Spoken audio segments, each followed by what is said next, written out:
I'm Alexandra Monir, and I'm the author of Black Canary, Breaking Silence. Great. And tell us about the book and the genesis of it. Yeah, so Black Canary is the fifth book in the DC Icon series. So each book is a standalone story that tells a brand new coming-of-age YA story about these legendary DC superheroes. So Leah Bardugo did Wonder Woman, Marie Lu did Batman, Sarah J. Maas Catwoman, and Matt De La Pena did Superman, and I got to do Black Canary, which is so exciting. I've set it in a near-future dystopian Gotham City, and basically the superheroes have all fallen and given way to the patriarchal, tyrannical court of owls that basically rule Gotham as very much a really, really oppressive autocracy, and women's rights have been severely diminished in this new Gotham City, and to the point where women are no longer able to even sing.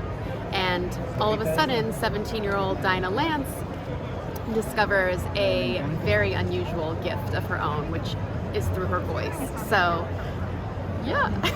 So were you a Black Canary fan before this, or like how did you approach adapting a character who is such an established person already?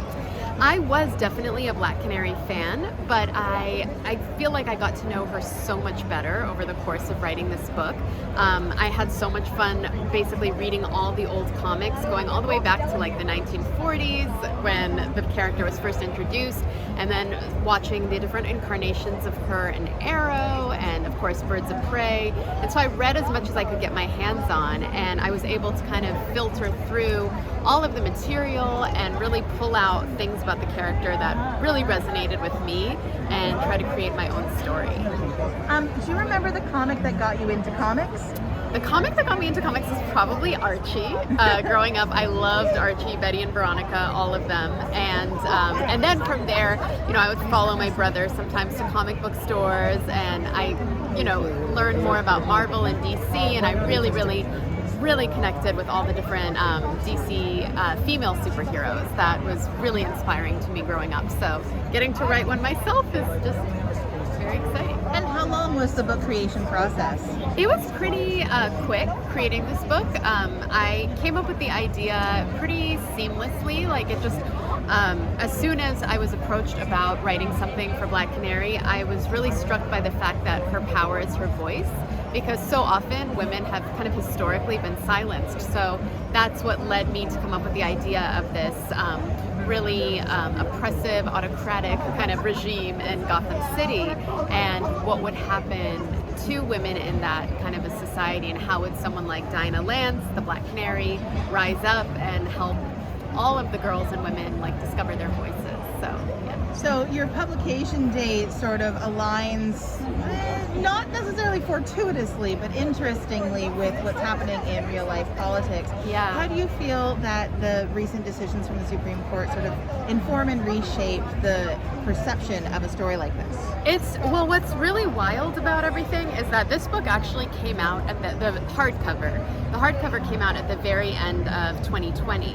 And so because of COVID, obviously I wasn't doing all these appearances and stuff. So now I'm kind of like going out into the world with this book, with the new paperback. And so it is really very eerie and kind of strange in a way to be talking about the issues in this book at a time when the Supreme Court decision on Roe v. Wade is just like so devastating and gutting, and it kind of makes me feel like the stuff that I've written about in this book, it doesn't seem so dystopian anymore, or maybe it is dystopian, but is our current world kind of heading in that direction, which is really scary to think about. But I do feel like what's happening right now in our current moment, unfortunately, makes this book more timely than ever.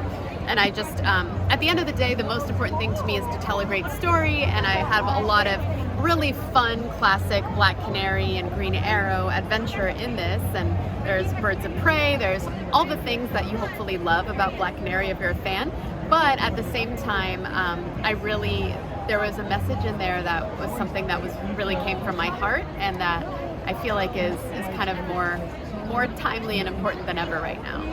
What's your age range for the book? So the book is pretty much, I think it says 12 and up, but I've had readers, I've had a lot of adult readers that love it, and younger readers as well. So I think it's pretty much, it's solidly in that from 12 all the way to like 112, I would like to say. And what are you most excited for readers to discover in the book when they get their hands on it? There are a few things. So one thing that I did that was really fun with this book was I wrote original music for Dinah, for Black Canary, as she's discovering her voice in this Gotham City, in this world where women aren't able to sing and she's the outlier.